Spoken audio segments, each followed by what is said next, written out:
Exceptional Randos show is produced live in Sunroom Studios' Base Capsule and in partnership with KLST 103.5, RadioCallisti.org. Remember to catch our Exceptional Randos live stream on YouTube every Sunday between 2 and 4 p.m. Eastern Standard Time. And if you have a story, idea, or question that you would like to share, we want to hear from you. Thanks for listening. Well, that was random. Exceptional Radio. Hey, good afternoon. It's the 16th of October, and we are well into fall. It is gorgeous outside here in the Midwest. We've got full transition in full effect. And man, oh man, last year sucked compared to this, but this is great. Crisp out. You can go outside and breathe and enjoy everything. Everything except for the loud-ass trucks that are coming by on the interstate, just, a couple miles away. And it's funny because I live right near Interstate 37, or not Interstate, State Highway 37. And you'd think that the traffic would have been, comparable, but no. We've got like semi-action late at night. So weird jake braking and warbling of tires. Oh, yeah, shit gets loud. It gets really loud, and it carries, too, because it's such a low frequency, and there's so much energy. There's an incredible amount of energy stored up in a big truck's wheel. So there's actually a point to all this. I was reading about the current state of battery technology, and this is actually kind of a positive piece. Normally, I'm kind of like doom and gloom about batteries and electric vehicles not meeting the expectations, but this is actually kind of cool. And this is actually based on old Tesla numbers. Like their motors from just 3 or even 4 years ago had sufficient power and efficiency to do all the things that they said they would do with semis, provided they had ideal conditions, no more than 1% grade and no headwind and no obstacles to smooth acceleration and 60 mile an hour top speed maintained across, whatever distance. They could make their 82,000 pound, 500 mile range claim. No problem. They would actually be able to exceed that. And so this is actually really good. This means that every single example that we've had of these vehicles delivering what they say they can is theoretically possible. Of course, we know that the theory and practical application rarely intersect where we want them to, but this is actually a really good thing. And what it really means is that people who are experiencing less than expectations for towing something with their small electric vehicle, not a semi-sized transportation, specialized high performance vehicle, but a passenger vehicle towing something. Like either they're doing something wrong, because if Ford or Chevy or Tesla are able to do these things reliably in their test conditions, and for the most part they try to emulate realistic road conditions as best they can in controlled conditions. That's difficult. Because, there's always somebody who's on their phone, or there's somebody who's yelling at their kid, or there's somebody who's eating something or doing their makeup, or eating something while doing their makeup. Eventually going to be eating their makeup. But these things are actually possible. And it's not just maybe they can do it. No, they can actually do it 4 years ago even. It's just, we don't have it. There's no charging infrastructure. There's not a sufficient charging infrastructure. And then, even with complaints about the rising costs of electricity, well, the fuel costs are rising too. So I don't really think that's even, the price of electricity and the price of gas are still relatively similar to the price of milk. Like their relationship to the price of milk is the same. So, yeah, I think it might be inflation right now. Driving up the price more than anything. I don't think it's... I mean, obviously, it's like... Well, yeah, there's a war in Russia. And, that's like... There's definitely other factors that are driving up energy costs, but it's not 100% in the realm of like the costs are coming from that sector itself, and it's like, or the increase in costs. And I think so. What I find sorry, most, go ahead. Yeah. well, what's most significant on all this is that ultimately it's still cheaper to go with electricity in the long run for things like heavy transit, because they're all ruled by similar regulations. They can only carry 82,000 pounds of total, gross vehicle with cargo and fuel and occupant. Like that's it. They can only do that. So those vehicles are going to wear out their tires at similar rates. They're going to consume the rubber at similar rates. So my earlier concerns about increased tire consumption really only applies to consumers and individuals driving a 6,000 pound car. Not a 6,000 pound truck, but a 6,000 pound car. That's where the focus of my concern about tire consumption comes from. But in terms of making these things work, they've got the battery technology down pretty solid to where they can recharge a 1,000 kilowatt battery in 30 minutes. 30 minutes is a reasonable amount of time for somebody who's transporting something on their regional truck route to go inside the charging center and get their meal and take a break, wander around, let the blood flow back through their ankles, stuff like that, before they get back on the road. And since these things are all going to be heavily monitored from the central dispatch computer, they're not going to be able to go anywhere anyways. They're going to have to take a break. These are all really good things. I mean, there's so much emphasis on getting things from point A to point B quickly, and safety is now becoming an overarching concern. And I think that forcing people to take a break, it forces people to engage in a quality of life that they wouldn't normally have taken for themselves. Okay, let me ask you this: how often do you go off-roading in a year? Well, define off-roading. I go off the road pretty regularly. I mean, actual like mountain climbing, or not mountain, but like trail inclines. riding? Yes, like where you're actually like putting your vehicle in a situation intentionally that you might need to get towed or winched out of, that is the most extreme circumstance under which that vehicle could operate safely.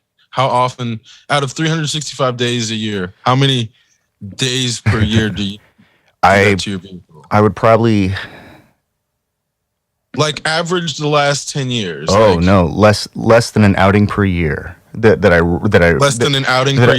I subject the vehicle to anything severe, like something where I would, less than 1%.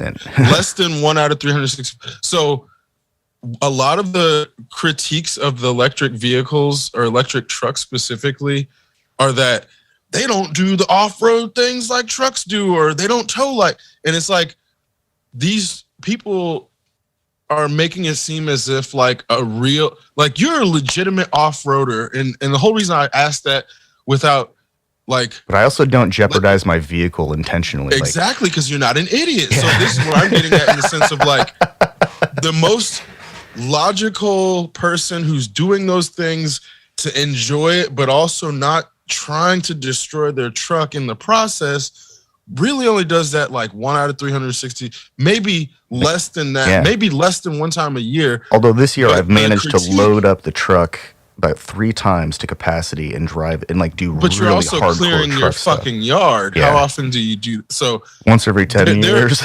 Yeah, so there's things where like you might use a truck realistically once every 2 years or once every 10 years for these extreme situations. But the critique of the electric trucks is that they can't do these things out the gate, as if like Americans are constantly doing these things.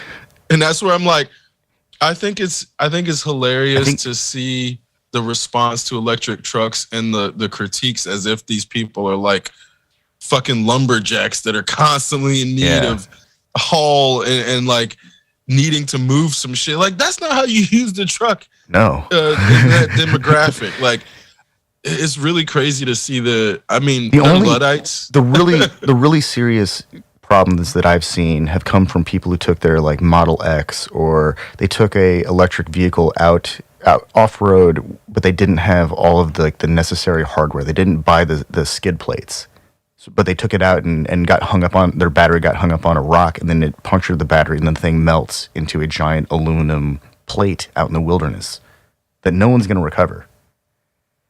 But that's not the truck's fault. That's not the Tesla's fault. That's an idiot who didn't get skid plates and then drove over a rock. There are also some people who drove their Teslas out into the middle of nowhere and then ran out of juice. But that's what happens when you have an electric technology spaceship. You have to run it the entire... Well, if you're using it, you run it the entire time. There's no, like, idle state or turning it off and preserving... like really preserving battery, because it always has something running. But that's also a user error issue. And you're right, like maybe I do truck stuff, like really serious truck stuff once a year where it's like, whoa, I'm like pushing this thing's limits. Maybe. And it's not necessarily off-road. Maybe I'm like just hauling something or pulling something out of the woods. But I don't do that all the time. And if I did, I'd be performing like serious maintenance all the time, not just like regular keep it running and keep it safe, keep the fluids going, but I would be replacing components regularly if I was doing hardcore truck shit all the time. It's like not even reasonable. Like the guys that I've seen on YouTube who have legitimate off-road recovery businesses, I mean, sure, they post videos regularly because they also have legitimate tow wrecker businesses, but they're also not like beating the living crap out of their vehicles in the process. And they're doing real hardcore shit all the time. But then they have like, you know, they'll do a video of a weekend where it's just maintenance, no recovery, no truck stuff. I mean, no cool looking truck stuff, just maintenance. That's actually like the least fun part of truck stuff, actually, is the maintenance. The most fun is driving to someplace and doing something. Actually, no, doing something is the fun part. Getting there is just part of doing something. Half the time, you're just sitting in one place, and that kind of like there's an illusion that you're doing something because like the scenery might be changing, but I don't think that that's actually doing anything. You could have a conversation with somebody, that's doing something. But yeah, I think that the big fear is that a lot of these, because a lot of electric vehicles are so completely driven by technology. Ford just announced that the new Mustang, it's not even an electric car, but it has so much technology. It has technology derived from the Mustang, whatever that electric abomination that they're calling a Mustang. Mach-E. The Mach-E. Yeah. It's got Mach-E technology controlling everything on the inside of it. And so there's serious concern that it's not going to be a tuner. It's not going to be modifiable. Except through like the advanced tuner network approved by Ford, which means that every single one of these things is moving forward is going to be what it is right out the gate. Unless you want to, no, it's going to be what it is right out the gate because Ford's not going to let people install an aftermarket electric motor in one of these things and then. I'm okay with that though, because here's the thing. I'm okay with it too. If you want to like. Be like, oh, I'm modding a vehicle. We'll fucking go build one now. Yeah. Or use things that were built before 2022. Yeah. It's that simple. Because I see you and your father about to mod an old vehicle. Nobody's going to stop people from continuing to mod shit. They just won't be able to mod anything that was built after 2022. Fucking tough shit. Yeah. I'm completely okay with that. I'm totally okay with this. You know, if anything, it's like there's not really anything that's going to be built after 2022 that is necessarily new that somebody who's modding or a proficient modder shouldn't be able to do on their own. So I don't think that's like, if anything, that's in line with like what a vehicle coming off of a line or any products coming off of a line license is doing in modern times. Like you can't mod your Xbox. You're not supposed to be able to mod your computer. You're breaking laws doing, not you, but licenses. People when they exactly when they mod their shit, they're not actually doing these things legally. It's even like vehicles, like a lot of times they're not supposed to do certain things, which is also why they become not street legal. Well, no, But to that point, I've gone through this interesting transformation where initially I wanted to like, yeah, let's lift the fucking hell out of the truck and put gigantic wheels and all this crazy stuff and swap a giant V8 into, and now it's more like, I just want an extremely reliable truck that I can find parts for off the shelf anywhere I go, and be able to look at the the wiring diagrams for the shop manual and expect that to be what's there, and not have to relearn everything, and know that the only things that are unique to that vehicle are things that I put there myself. And I'm not changing out. I decided I'm not going to go for a psychotic lift. I'm not going to do giant tires. I want it to be safe on the highway, and one of the things that ends up getting traded for with giant tires and big lift is safety and reliability. Oh yeah, I don't know. And so, I mean, it's like hard to drive those things and keep them go in a straight line. Yeah, well, I have the largest tires that are factory rated from Ford, and it'll go 70 miles an hour. It'll go 80 miles an hour. I don't like going 80. I would prefer not to go 70 because it really sucks the gas down. It'll go 60 just fine. It'll do 65 just fine. And those are safe speeds. Those are reasonably safe speeds for where I need to take that thing. And that's okay. But as soon as I go to like a 33 or a 35-inch tire and start lifting the thing, all of a sudden, like, one gust of wind, one bigger truck pulling a trailer is enough to destabilize that thing. And it's like, that's not worth it. That's totally terrifying. But modern vehicle manufacturers are making off the fucking production chain super capable, unbelievably stupid capable vehicles that can go anywhere they want. And you just got to pony up right off the bat. And oftentimes that price difference is less than what would normally be spent taking a normal vehicle and turning it into the super truck. We can get factory super vehicles. I have no confidence that somebody outside of Ford's like fuel systems delivery team can do anything better than they can do, because they've got the giant machine that can do all of the modeling, and then they can make them. Like, they can do test typing like immediately. They don't have to wait. I know that someone in the aftermarket's going to disagree, and they're going to say, well, I can totally take that engine and make it do more, but can they make it do more and still retain the expected 10 to 20 year reliability?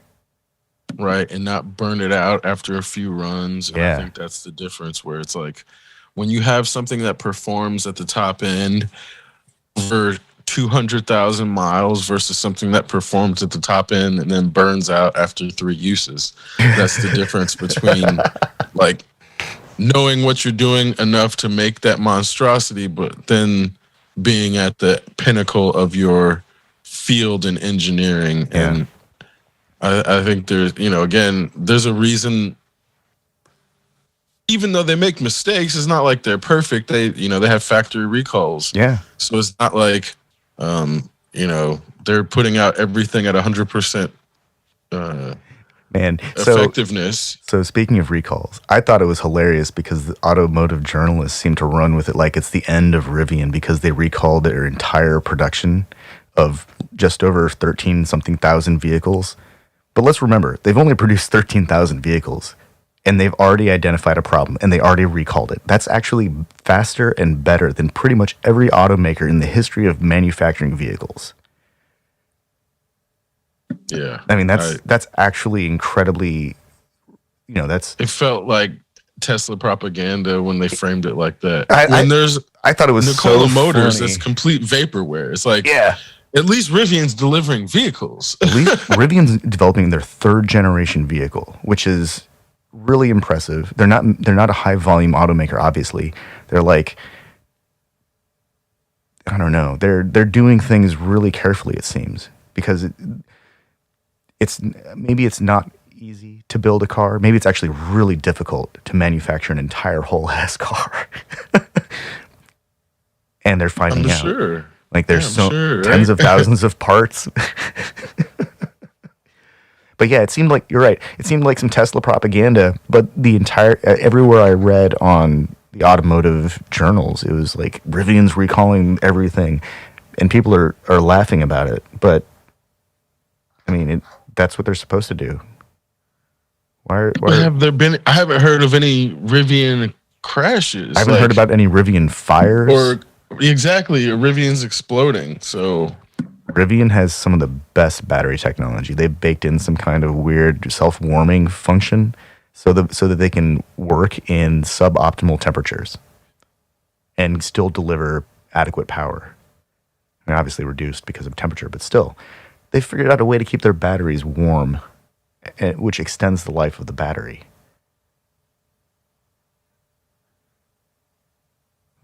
That seems like a good thing. I'm actually really interested in Rivian now. Like before, I've been really hesitant because of the Amazon connection.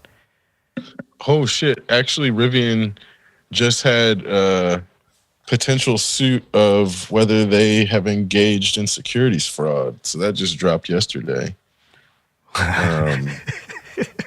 So that's gonna probably hit the cycles on Monday. That's gonna be worse for them than anything that's physically mechanically wrong with any of their systems. And it's not even really related to what they produce. Yeah, that hasn't actually. It doesn't seem like that's made it to the wider news. But also, the way that it's being put in like a PR publication, this totally feels like Tesla is like putting this stuff out to distract from its own problems. I would not doubt that Tesla is buying news. I mean, it's really easy to buy PR placement that like then gets turned into regular news stories. Because if you buy something on PR Newswire, eventually a regular news, quote unquote, regular news outlet is going to pick it up. And anybody who doesn't understand how to source the actual origin of a news story isn't going to realize that it came from like a marketing newsletter. Yeah. And that's where a lot of the shit about these companies comes from. So to me, this feels like it's like a real story at the core, but because the original story is being put in like a PR slimy story, rotten onion. Yeah, but it's like this is how corporate espionage ends up working and playing out in real life. It's like your competitor digs up any dirt on you and then buys fucking news stories that publish, like, because it's an investigation. They haven't been. That makes it even more sus, because it's like the idea that Pomerantz LLP is investigating claims should be national news is like this feels like somebody's trying to knock the shares of Rivian down, pick them up, and then once the shit's found out not to be real, or the fear around them going down for fraud or for the recalls, then the stock bounces back. But it's really crazy to see. It might not be corporate espionage, but to me, this is like knowing how corporate espionage works. It feels like so this is real corporate espionage, because again, it's like there's the truth at the core, but who's buying the fucking news story to put it out about Rivian? So back in March of this year, Glancy, Progney, and Murray LLP also investigated Rivian Automotive, and 4 days ago it's Braunstein, Gerswitz, and Grossman. Let's see, October 6, 2021. There's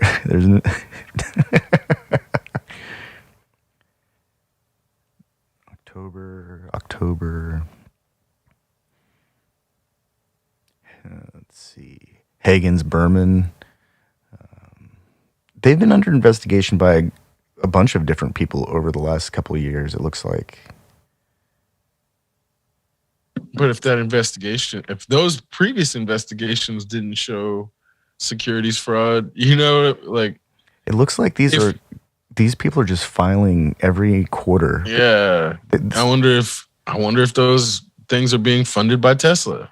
You know what I mean? This is the core. If Tesla's like, oh, let's file frivolous securities fraud suits against Rivian, so they have to litigate against them to like drain their funds because they're also under litigation pressure.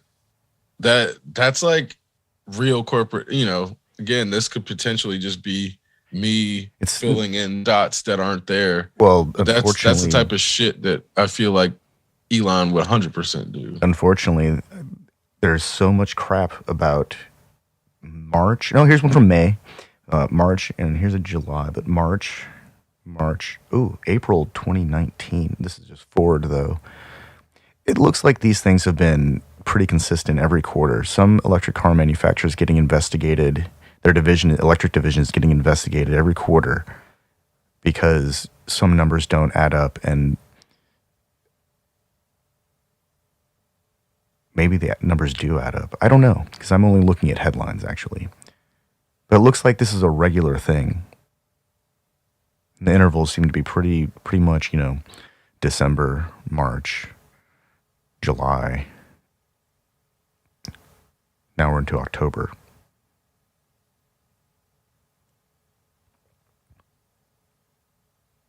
I think if it's sustained and at regular intervals, that's beyond like espionage. That's like warfare.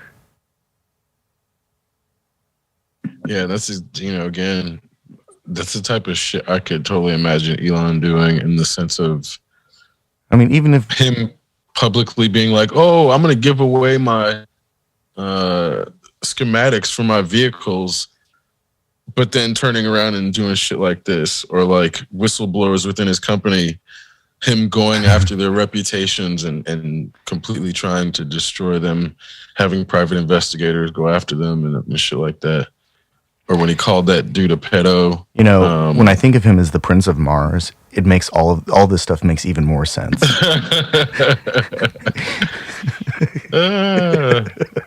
Yes.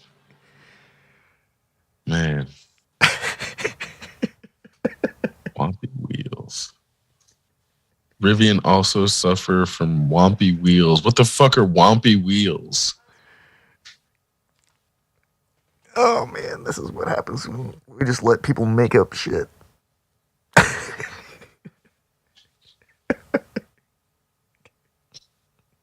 Huh. Well, and it's funny when you read the article, it's because Tesla was accused of having quote unquote wompy wheels in 2018. So it does seem like this article is just trying to deflect some shit that was wrong with Teslas years ago onto a Rivian now. That's super sus, man. Well, you know, when I do a search for wompy wheels, the first thing that comes up is Tesla wompy wheels flicker. Yep, this is where I mean, like, it's them trying to cover up their own failings by blaming it on Tesla. Whoa, Tesla. yeah, I don't even see Rivian. I just see Tesla sued for wompy wheels. Oh no. Toyota had some wompy wheels, but their wheel isn't wompy; it just detaches. That's the first time I've even heard of wompy wheels. What the, you know what I mean? Wompy wheels. What the fuck? Oh, no, I mean, obviously, this is a technical term that we're just not familiar Right. with. It's an engineering term.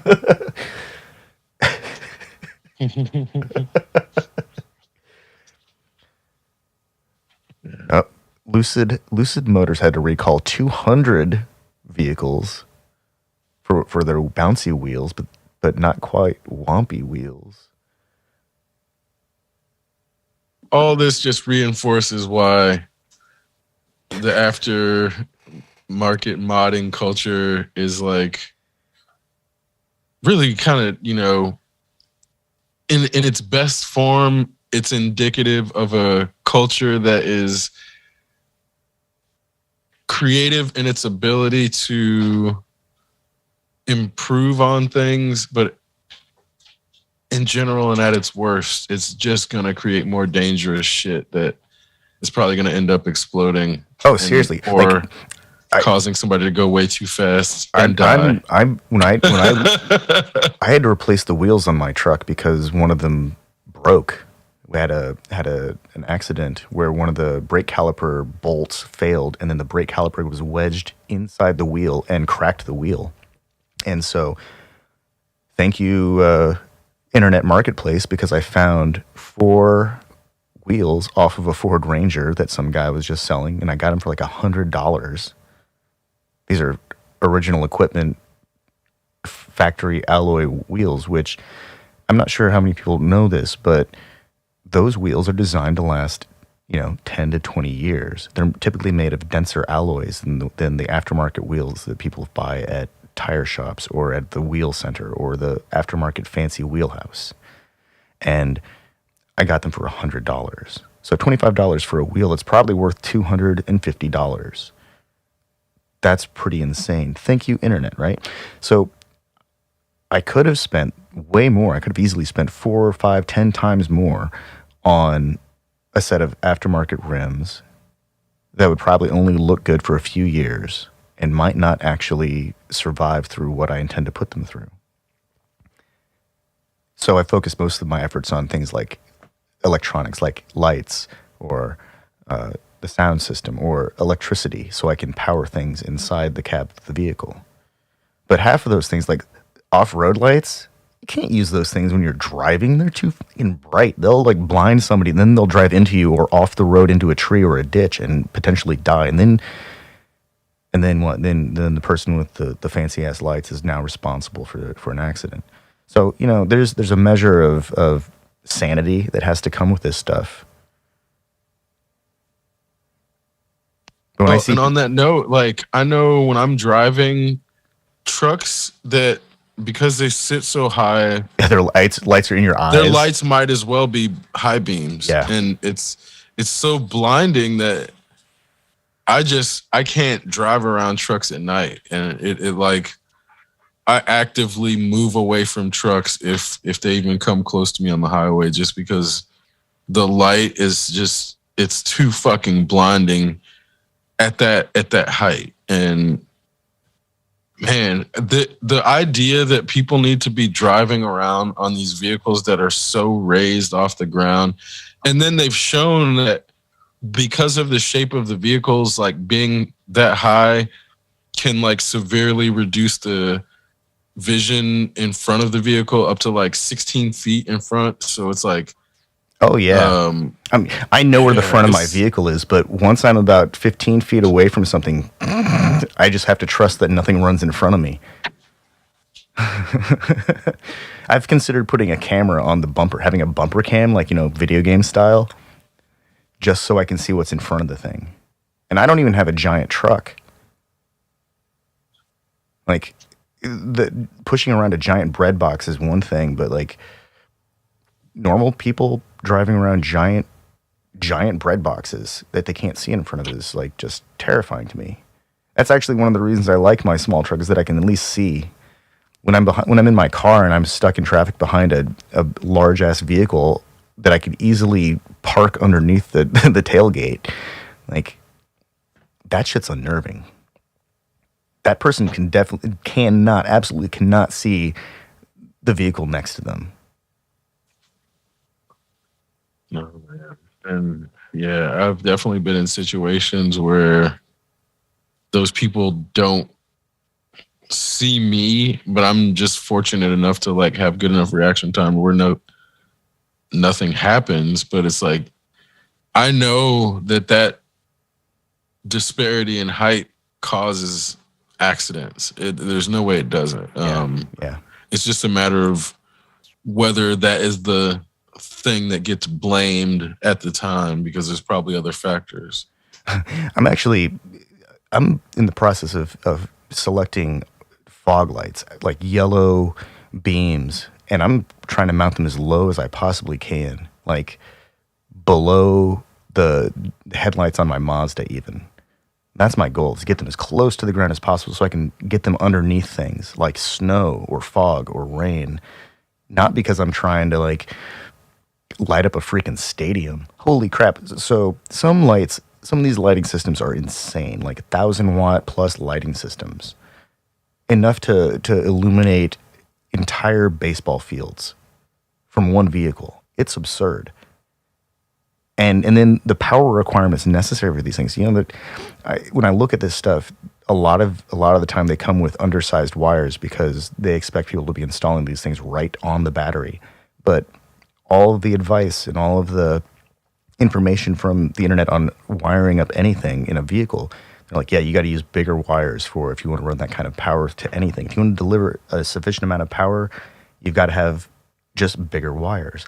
And so there's all sorts of additional requirements. I cleaned up the terminals to my battery, and my headlights got brighter just because I cleaned them up. And those are old wires. So somebody putting a brand new lighting system on with absurd amounts of power capabilities in like a new vehicle that's got a giant alternator and all that stuff, you can light up a full athletic field. I see the people driving like that, like with those lighting systems on the road. And most of the time they see another car and they turn them off. Most of the time. Not all the time. There's always some asshole that just leaves their, light of a supernova light bar on.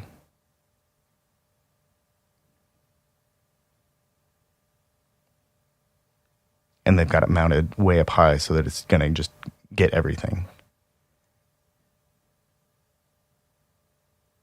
Yeah, I feel like the people that drive with those things on the highway are also those same people that roll coal and shit like that.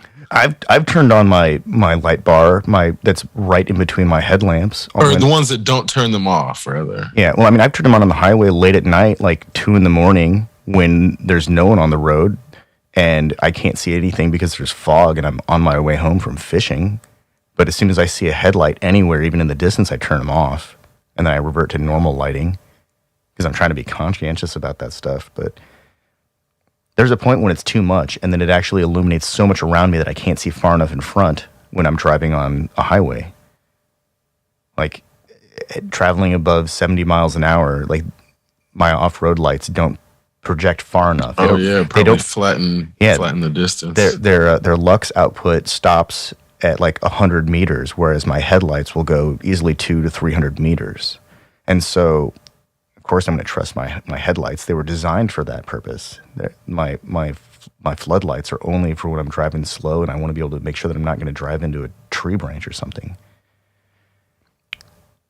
So there's obviously like a measure of understanding how these things work and knowing when is an appropriate time to use things. But I think that also comes down to like being able to identify the conditions of the road at a given time. Maybe it's not safe to, maybe if I'm using giant ass lights so I can see better, maybe I should slow down because it means that the road conditions are now becoming more, a little bit more difficult or dangerous. Maybe some of these things can also be used as indicators for like, oh, maybe what I'm doing is a little bit too much. Dial back from ham. Just go back to AF.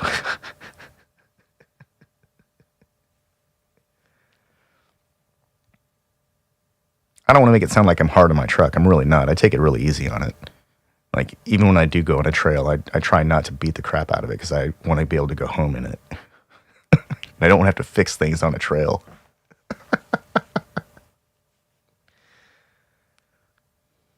Yeah, it seems like self-defeating to actually, or extremely inconsiderate to, and this is the issue where when you're going on those things, you have to actually either have someone who's prepared to tow you out on the site or have a winch that can pull yourself out if you're serious and considerate. Otherwise, like, the person that does that and then's like, oh shit, I need to call somebody to help me get out. That's like, yeah, somebody who doesn't think about long-term consequences of their actions and is like just completely living in the moment and is willing to get stuck somewhere and have to call someone out of other things when they could have just planned ahead Yeah. and had. It's like at some point I remember like water skiing with like one person driving and one person skiing. It's like that's so fucking I think unsafe. that's actually illegal. You're supposed to. It have is a illegal. spotter. Oh yeah, it's so illegal. But it's like I remember doing shit like that where you're like when you're not actually considering the fact that it could go wrong, where it's like whatever. We're just out having fun, and nothing goes wrong, which is why it happens again. So it. Yeah. Until it goes wrong. People I think that's mistake where, again, getting lucky and nothing going wrong Yes. for skill or ability or whatever. And that's like not people the case. will go out off-roading and nothing goes wrong until it does. Yeah, we've turned around at gatekeepers before because we get to it. It's like, if we're having this much difficulty here, it can only get worse. And that's time to turn around and go back because there's nowhere to go forward. And then there have been a few times where I've gone through a really kind of scary area, and it's like you get through it, and it's like, man, it feels really good. But also, I just tempted fate with getting my truck stuck in a place that very few things would be able to get it out.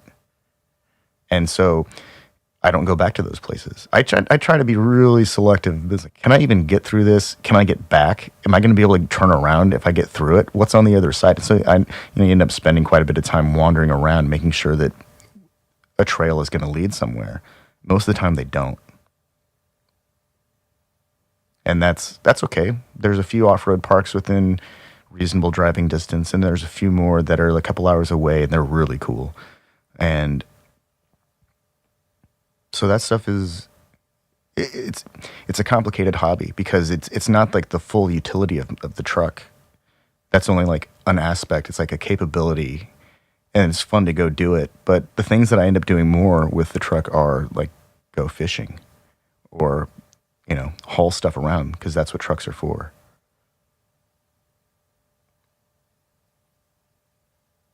But the whole culture of like send it. I mean, don't get me wrong. I love those videos because there's part of it that's just watching somebody reveling in their own stupidity. And sometimes they succeed, but more often than not, they don't. And it's like, that's great. These people are willing to tempt fate with their vehicle. I'm glad they can afford to do that.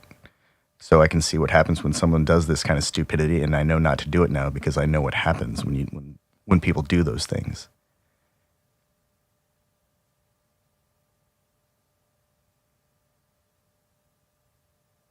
I wonder if we'd have had as many examples of people doing dumb shit when we were in elementary school or middle school or high school.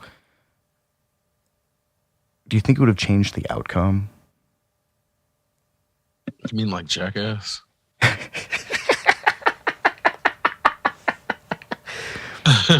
Okay, so and CK1. Yeah, okay. So it wouldn't have changed the outcome at all. It would have inspired even greater stupidity. Steve-O's still out doing dumb shit. Fucking. I'm surprised he doesn't have like full body arthritis at this point. He probably does. I think he does, actually. Well, I know that the Bam Margera guy, he suffered such severe nerve trauma that he can barely walk. Yeah. Like when most of them. They're all broken and beat up. I think Johnny Knoxville looks like he's like 70. That's why he keeps making those dirty grandpa movies. Because that's like the full level of his activity. Bless Johnny Knoxville for showing us what happens when you age your body like that. Because he's going to have like a 120-year-old body here in the next decade or two. And well, I remember when Steve-O came to town and was like doing stunts live and shit. Like he was doing live stunts on tour. Yeah. And I remember my roommate at the time was like living a very like what's the word, on the road, fucking on tour all the time with like raves and fucking shows and like, I think they call it on tour. yeah. And I mean, it's like the roadie lifestyle. Yeah. And it was like partying with Steve-O made him really reconsider all that shit because he's like, you could tell it changed him where you're like, he must have seen some shit. I didn't even have any interest in it, but I guess they like did all kinds of drugs, and it was like at the time you could tell he wanted to make it seem like it was just all fun, but I think he saw that like Steve-O was a fucking mess and he didn't want to continue to be that type of mess too, where it's like I feel like maybe Steve-O had started having heart attacks already or some shit, but he was still continuing to do drugs. And it was like just not, you see it up close and you're like, oh, they really edit this down on TV to get the sad parts out. And I think that's where, with like, especially the Jackass crew, it like, Bam Margera, or however the fuck you say his name, Margera, with like, you would think in a capitalist country with all that money was a success, but it fucking ruined him in the sense of if he had never become that wealthy from, What was it, CKY? it was a combination of, well, it wasn't just that. It was a combination of his good enough success in skateboarding to get known because of the videos, but he was like competing enough to still get sponsorship. The sponsorships is why he got super rich, and that's also why like Steve-O and Johnny Knoxville are nowhere near as rich as fucking Bam. And then the Tony Hawk video game and shit like that. Bam got this really weird monetization outcome that none of the other crew really got, and not necessarily through any fault of their own. It was just that he was actually decent enough at skateboarding, but you could also tell that like this dude's, something's deeply troubled within this dude that he's trying to like use these things. Well, he made an entire reality show out of terrorizing his family. Right, but that's where, and people ate it up. After a certain point, I think by that point it was like way past him trying to self-medicate, and he's deep into the darkness at that point, which is why he then had to like get clean and or try to get clean because he couldn't stay clean for very long. I mean, perpetually. And that's where the dude got ruined by money. If he wasn't going, I don't think he would have ruined himself necessarily. Just because you can see his dad and mom were like very loving, even Don Vito, like they're loving family, but having all that capacity to just do anything and then not die, but also see one of his close friends die and not be able to like buy him out of death, that had to fuck with him in a way where dude is not in a good place. And I think everybody. Well, he also got kicked off of the last Jackass. Yeah. And that's got to be like, a real blow because that was probably a significant part of his life.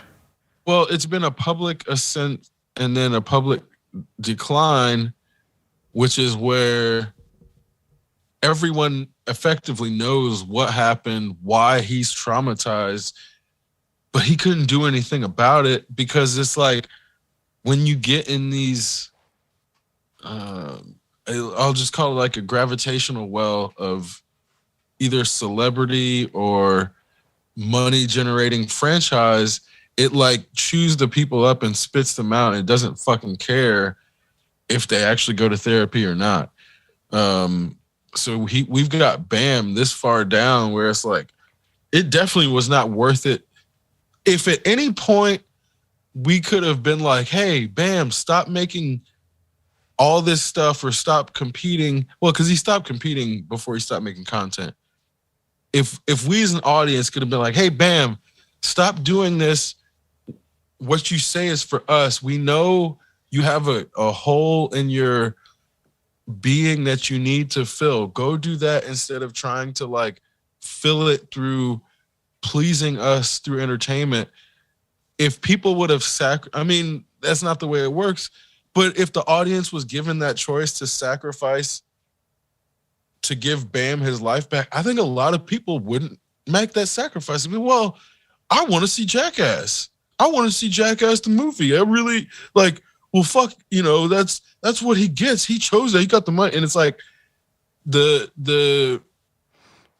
dehumanization of media stars because they are presented to us to entertain us, but then in the process, the things that they are doing willingly then give the audience, I think, the license to then strip away any rest of the humanity that's left, to then be like,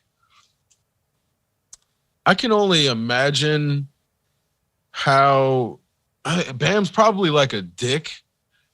He's always been a dick, you know what I mean? In the way he's been presented as a kid, but then also as an adult. There's never been a time where I've seen Bam on camera where he's not a fucking dick, but it's in the name of fun to his close friends. And it's like any people outside that, I don't know if he was nice or not. I'd imagine like you probably have to be somewhat nice to people to be able to like continue to play the role of the dick. But it doesn't really seem like he did, and that's where you can only do that shit for so long before everyone's ostracizing. I'm pretty sure that the dick is ultimately ostracized, and in middle age they find themselves holed up in a room doing drugs by themselves, listening to old music that nobody cares about because you know, that's what it is. Or maybe they're listening to new music that nobody cares about, but they're definitely doing drugs alone, tempting fate, going outside, potentially getting picked up by the police for doing something stupid, potentially naked. Like, that's what happens to those people. And I feel like he never would have become that person if he didn't get rich. And it's only speculation, but in the sense of like, I bet you can see the family around him where they were already well off. They weren't like, they definitely already had money, but it took it to a different level where he then no longer had consequences. I think that outside of his family. I bet it was the Truman effect. I bet it was the Truman Show effect because he was always going to be a great skater. He was always going to get the endorsements. He was always going to get some kind of notoriety as an athlete in extreme sports, and so that was always on the roadmap. It's the wholesale attention of every teenager and everyone who watches Jackass. That's I think that's what did it. That's like the catalyst that would change somebody, that would give them the gravitas to behave like that. Every skater that I knew who made an attempt at being pro or even had a career as a skater, they all ended up with skate shops. They all end up like doing everything they can in their communities to build like skate parks. They're trying to make their homes safe for skateboarding and encourage everyone to, you know, open their minds and realize, hey, this stuff's actually really fucking cool. Just watch these kids doing this crazy stuff with physics, and don't worry because they're small enough that if they fall, they might not hurt themselves that much. And if they're good enough, they'll last into adulthood and become professionals. It seems like to me, it's no more dangerous than football until they get on a half pipe.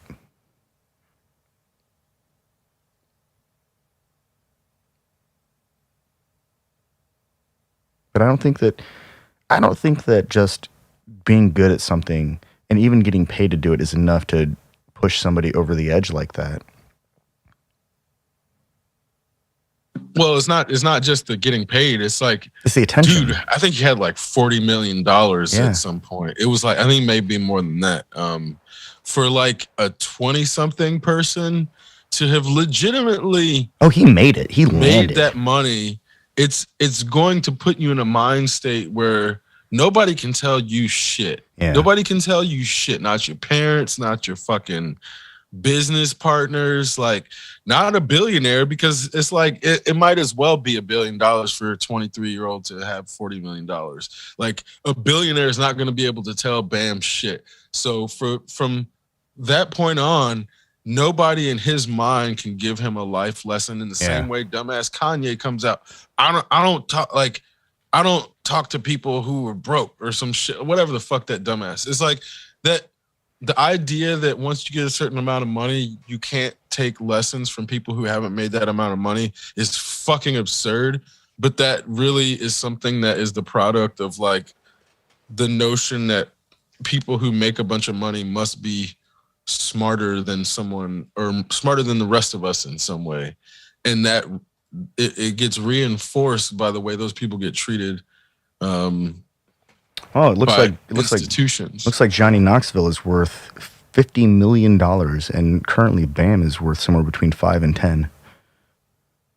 Whoa, that's a huge like flip, because I don't think Knoxville was. I specifically remember Bam at some point being the richest jackass. Yeah, that's such a strange title. The richest jackass. But I think that was around the second movie, which is where I think by that time he had started to go off the rails or something. Bam Margera, as of September 13th, is worth $20 million. He is currently making something around $6 million a year. So he's doing pretty well. And a different report says nearly $45 million. So that would track if Knoxville's worth 50. Those two are bound to be in a similar ballpark with each other. Because Knoxville's made quite a few movies at this point. Oh yeah, okay. So it turns out when he came on board the Jackass team, he was already worth $10 million from his skateboarding. Mm-hmm. So that's where he was already rich before Jackass, which is why I think he had a head start on everybody else. But then, what's the name? Johnny must have, like, after I think the first movie, must have caught up with him. Well, he was in a freaking Men in Black movie. Oh, right. Yeah, he started getting in other real movies. That's right. He was in some real actual movies at one point. So that's right. And I think once you've been in a Will Smith movie, you're kind of tenured into that level of comedy. Like he can go places.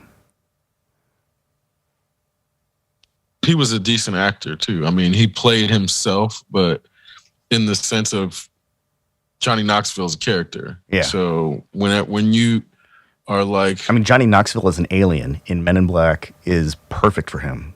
Yeah, exactly. He just had to show up in his street clothes, and he would have been fine.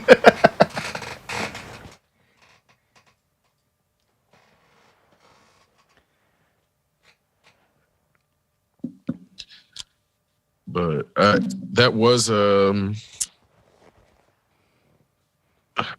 it's like a nascent period in influencers where I feel like Bam also became a bunch of dudes' dads that he didn't want to be their dad. And it's like, 15 to 20-year-old skaters who also love like doing dumb shit. We're all getting in shopping carts and running them into things and trying to be like Bam.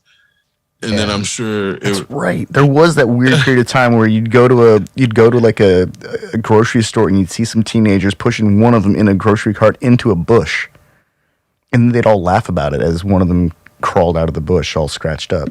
Yeah, I mean it was like 98 to 2002 maybe. It wasn't that long. But there was a good couple years where you could tell that everybody wanted to be, they thought they could be on Jackass. They thought their group of friends was the other crew to be on Jackass. And it's like that, I think that notion of the way that Jackass was presented, as if you can take what happened on CKY and filter it into this mainstream content that also has the same type of originality as CKY. You can only do that shit for so long before it starts to get stale. And I think the machine doesn't care about that, whereas the kids who were in the scene at the time wanted it to keep going forever. But then once everybody else got sick of it, then they're stuck with that as their identities until everybody can forget like why they did it, and then everybody can just move past it. And it's like, I'm sure there's a ton of people who have quote unquote Jackass videos of them doing some stupid shit. Like, and it's not, there's Fear Factor, but then there's Jackass, where it's like you're intentionally like hurting yourself or Yeah, Fear Factor was just tricking nasty somebody. stuff. It wasn't actually like Fear Factor is just consuming nasty shit. Yeah. For the most part. Whereas Jackass is like trying to prank people or laugh at someone's expense, even if it's your own, but usually other people's. And that's where people would just take that shit too far. And everybody got sick of it because people were taking it too far. Because it can only escalate. You can't de-escalate Jackass style humor. And no, it only de-escalates when somebody breaks something. Right. Or dies. Yeah.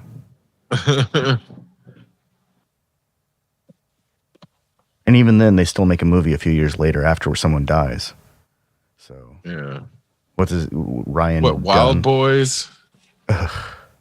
Yeah, Wild Boys was terrible. But it went for fucking multiple seasons.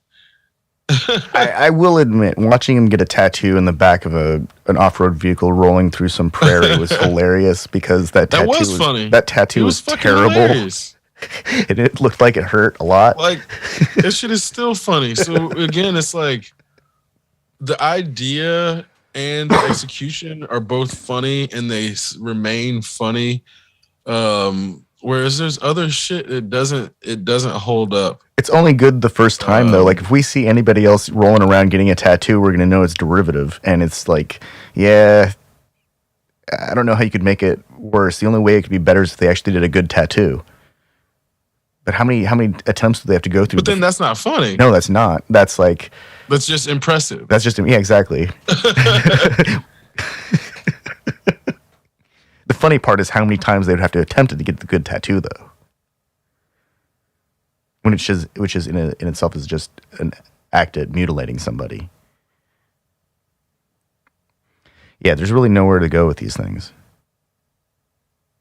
We can do it once, and that's it, and it's art. And afterwards, it's just why, and it never reaches the same level of creativity or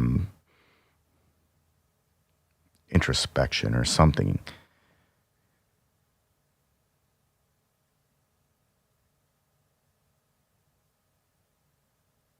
Well, and it's like, it totally did lead to something. That idiot who built a rocket to prove that the Earth was flat. Oh God, that's a 100% Jackass level, like grade A master Jackass level stunt, and he ended up going to the hospital. Yeah, dying. Almost dying. It's like jackasses are like Darwin Awards candidates or nominees. Mm-hmm.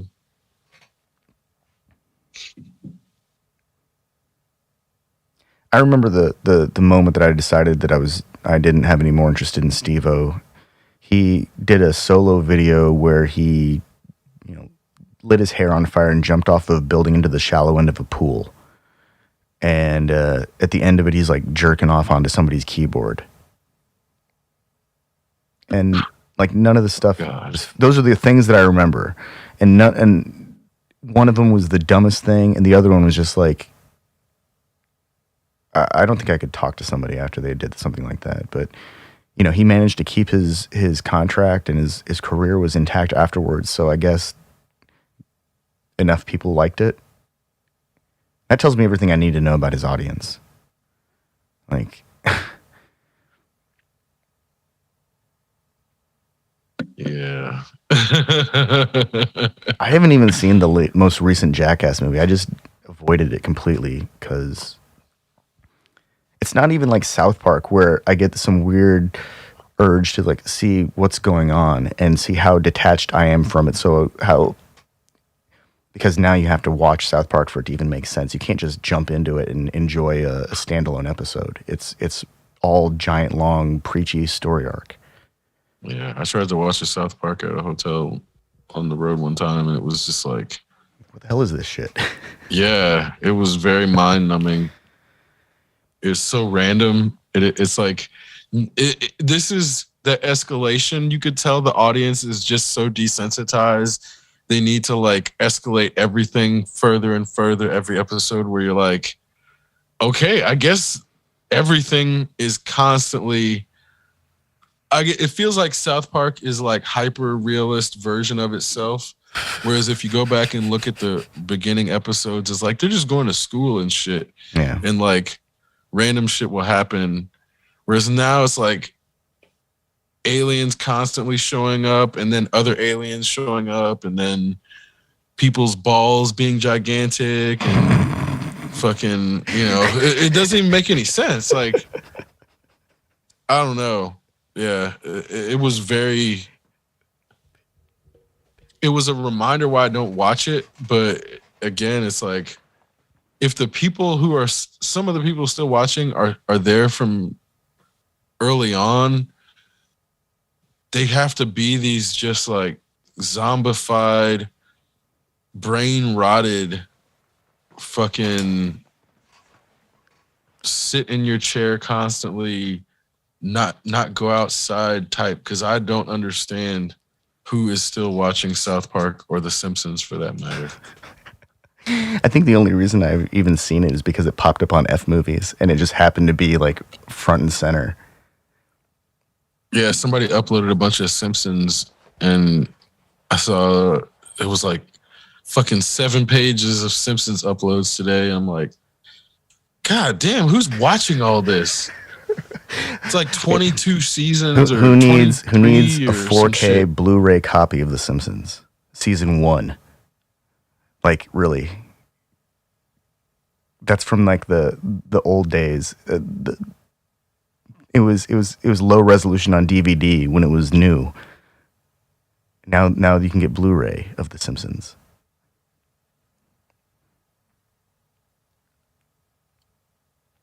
It's like my dad and I have talked about how he thinks it's funny that there are 4K remasters of old film footage where the film was captured with lenses that have insufficient resolving power for a 4K projection.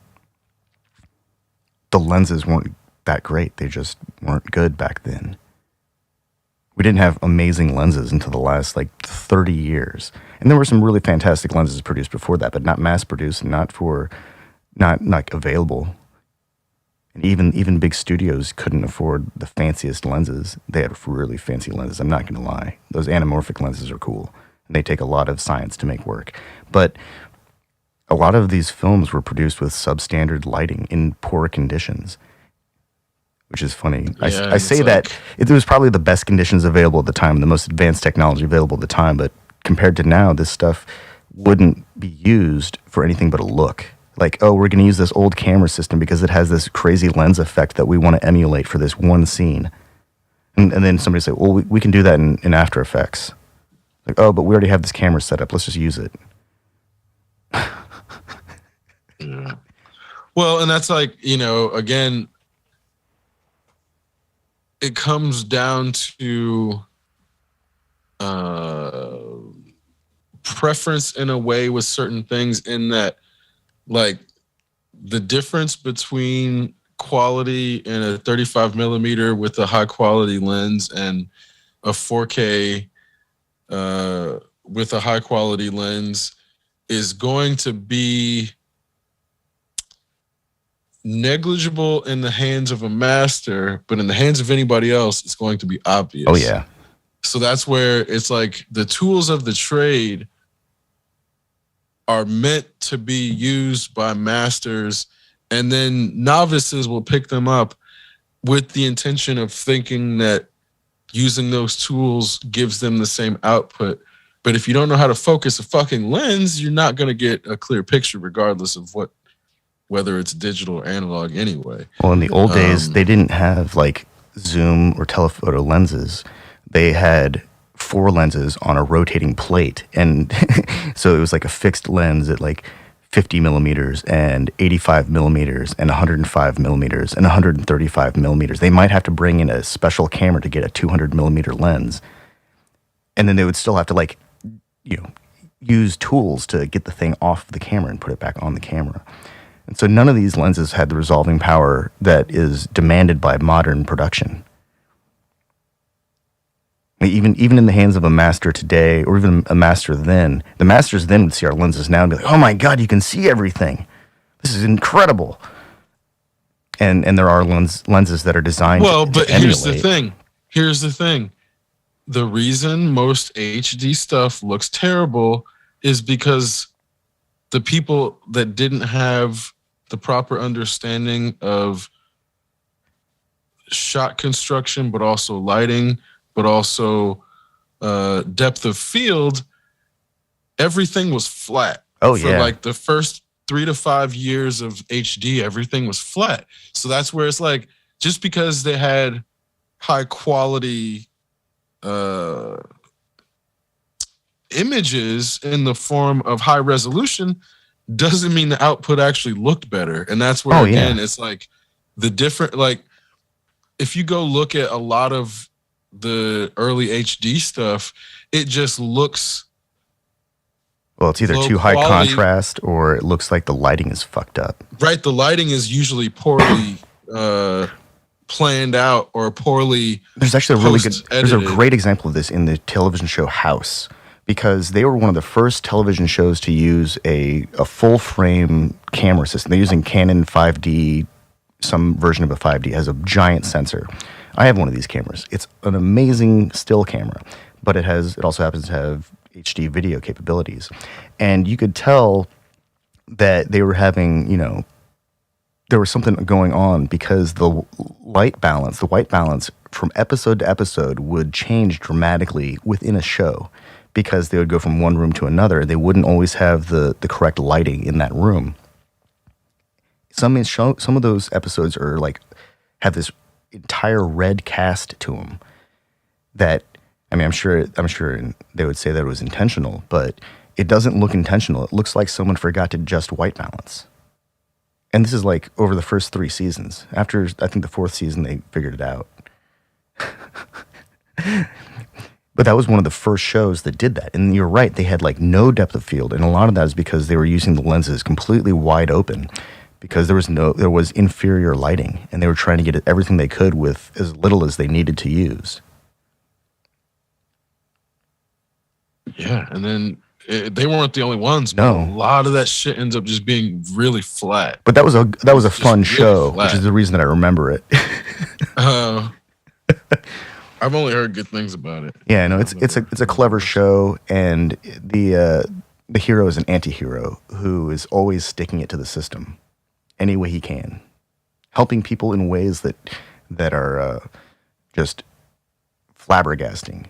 He's a brilliant diagnostician, and he's a opiate addict. Is a rather endearing character, but in the real life version would probably be a total dick, like insufferable. And so the show wasn't harmed by the aesthetic choices or compromises that were made because of the technology. But I know what you're talking about. There are a lot of shows that I think athletics actually was hurt more than it was helped in the early days of HD, because the screens were so bright and the fields were so bright that the contrast had to be so intense to see anything. And now we've got like 240 hertz refresh rates, and you can see the laces flying on the shoes, and you can see the stitching on the jerseys. Some of that stuff's cool. like really fast-paced athletics like hockey, where instead of seeing like their legs getting all torn up because the screens can't keep up, you can actually see their feet move. You can actually see all the stick and puck handling. That stuff's really amazing. Yeah, it's a game changer for sports for sure. It's definitely the difference between a broadcast in like 1995 versus now. It's, you know, it's like a completely different planet. And I think, you know. So when I was 10 years old, I went to a professional baseball game in Oakland. I saw the Oakland Athletics play the Kansas City Royals, and it was amazing. And the difference between real life and watching a broadcast back then in the late 80s was like, it was like Tecmo Baseball on Nintendo. That's the difference. And now it's like, it's almost like looking through a window.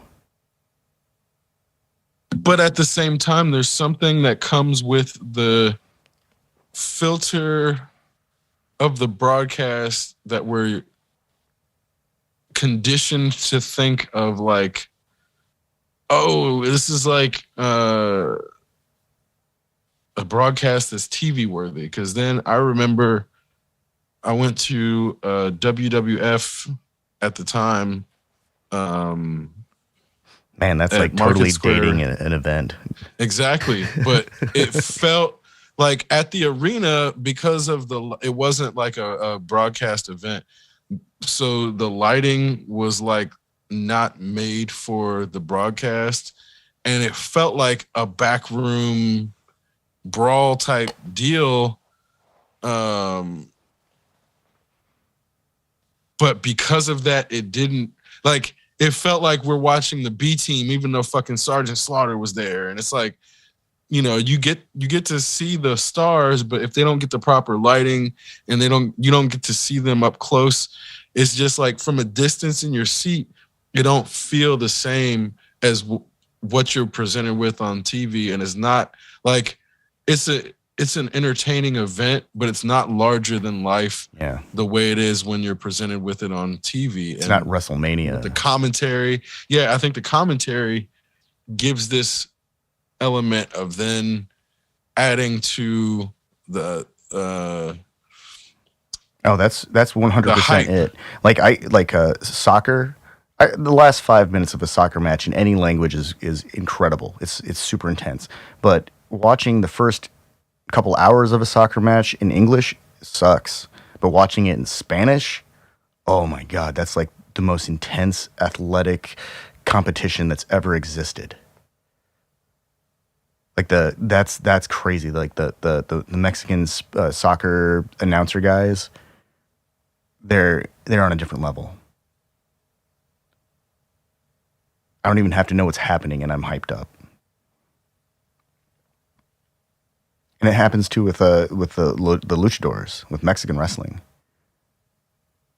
I think those guys have even higher levels of hype. They have a higher hype index than WWE even. Well, and I think the issue with soccer is like on TV, it didn't used to translate very well concerning what's happening up close when two players are like going after the same ball, or if one is in control and the other one's trying to get it, like what one player does to keep the ball away, like the dribbling or the efforts that go into a pass or something.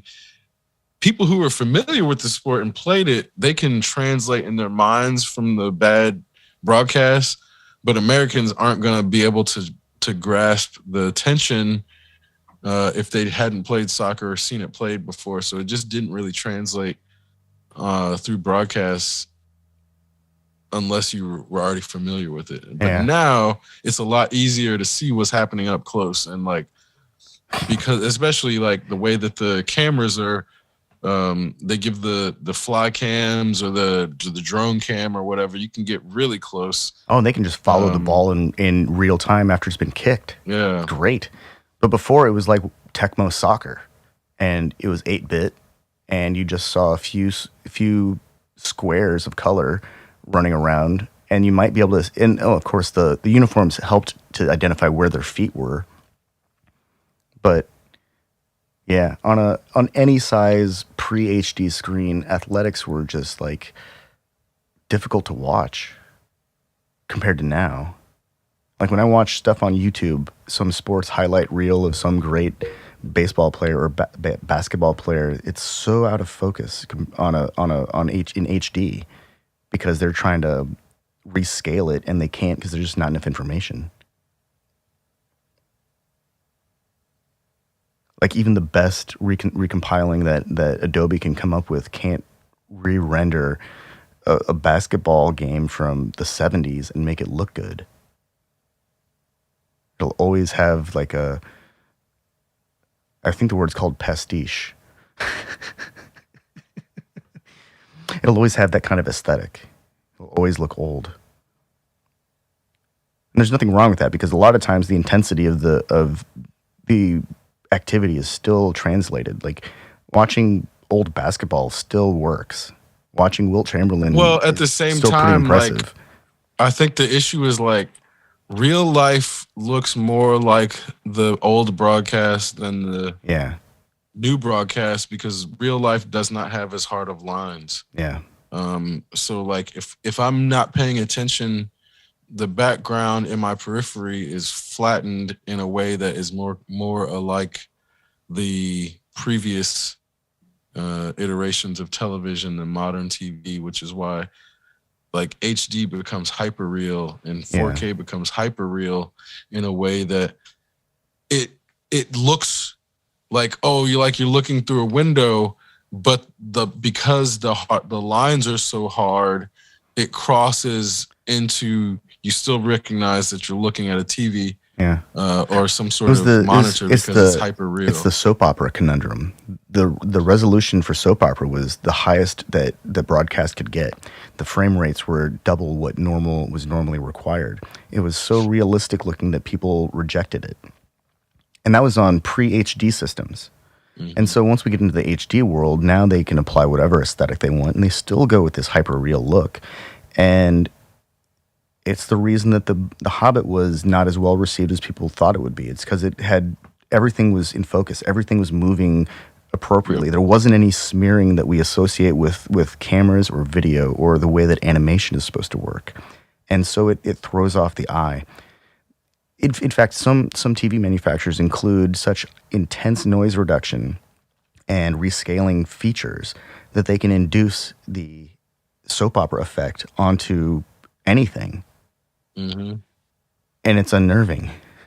It doesn't look right. But maybe that's because I've spent a lot of time looking through lenses and I have expectations for the way the world looks through lenses.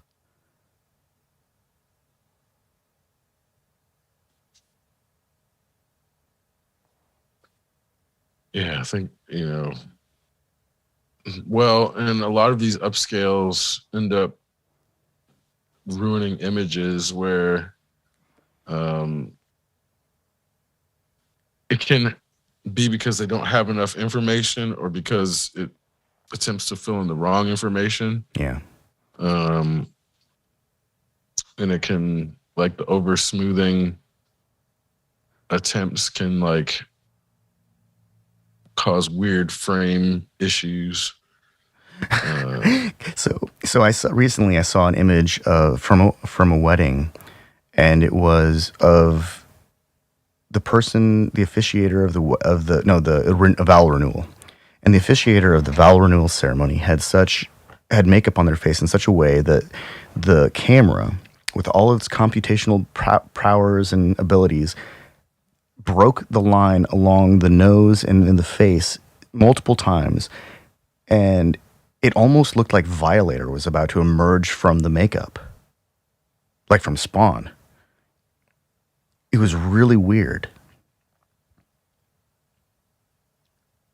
But that was the effect of the computational photography trying to resolve this imbalance of light reflecting off of a person's face. It tore their face and made it bigger. And then it replaced it with this weird, like, vacant white yellowing tone that was like emerging through it, like ripping through the face. Violator's the only thing that I can really think of, unfortunately. That's probably not a very good picture that I just painted, but I think there is a point where computational photography and the technology itself just can't do it because it's relying on a database. It's not relying on the eye to make a judgment in that moment. It's saying, oh, this is what this information equals a good image. We're going to go with it. And most of the time, like 99 out of 100 times is right.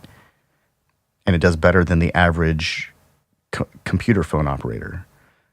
But there are, and it's obviously it's at the extremes of function where the computer just breaks down, the process breaks down. It can't make the right decision.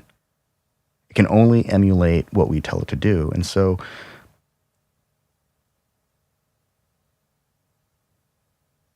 maybe people are telling the computer maybe that's what they're telling it to do. They're telling it to do that advanced smoothing and interpolation, and they said this is an acceptable outcome. I don't like that, though.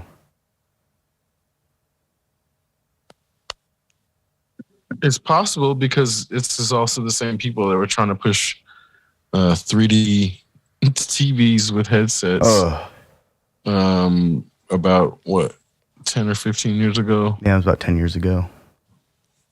That shit was hilarious because I knew it was going to fail, but those companies swore up and down that they were going to revolutionize everything again, even though VR or 3D headsets had not worked any time before long term.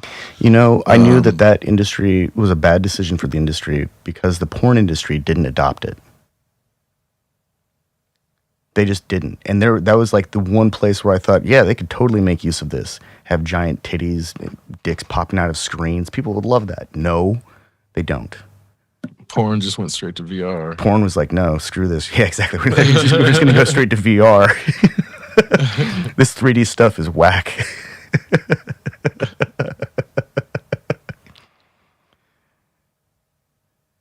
But porn embraced HD and 4K. They didn't go for 3D because it was not going to be good. They went to VR because they saw a market for it. And I bet porn is pushing the development of VR harder than a lot of games. I bet porn is pushing the development of that technology in ways that most people don't even realize.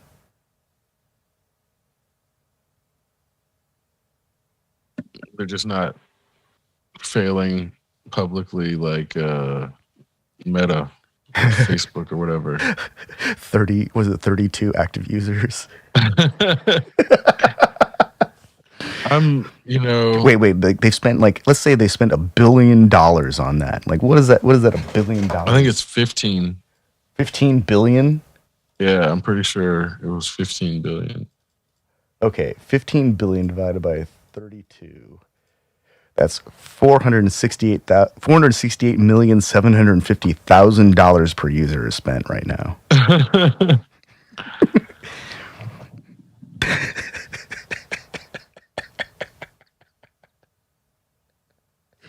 And then they try to do that bogus motion capture dance thing and pass it off as if it was like created with some kind of interactive suit.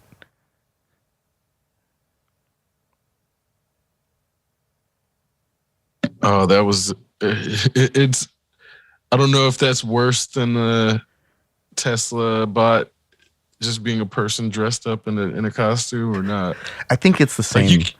It's about the same level, right? Like you pretending that you have legs in VR, even though other companies have successfully done legs in VR that are motion tracked years ago, but they spent $15 billion and still had to fake it. And 15, motherfucker was just like jumping. 15 not even like $1 billion. If I had legs in VR and I couldn't jump higher than I can jump in real life, why am I in VR? Yeah, seriously, you're supposed to be able to Superman that shit and jump over tall why buildings. Would I go to VR just to be the same limitations as I have in fucking regular life. That's stupid as shit. Through a $1,500 headset, god damn, those motherfuckers are not thinking. I love watching big tech companies fail miserably in that capitalism has been promising us that like these dudes we're gonna basically like save our species and save humanity through their innovation, but they can't even fucking make legs in VR or like. I mean, clearly, they're trying to get money from the $20 million yacht crowd, the people who just sit on the boat all day and have somebody ride their speedboat into shore to get supplies. Well, they're also depending upon tech bro companies to adopt this technology as their first adopters / beta testers who are willing to pay to make themselves sound forward thinking, only to have that shit fail miserably in every adoption scenario.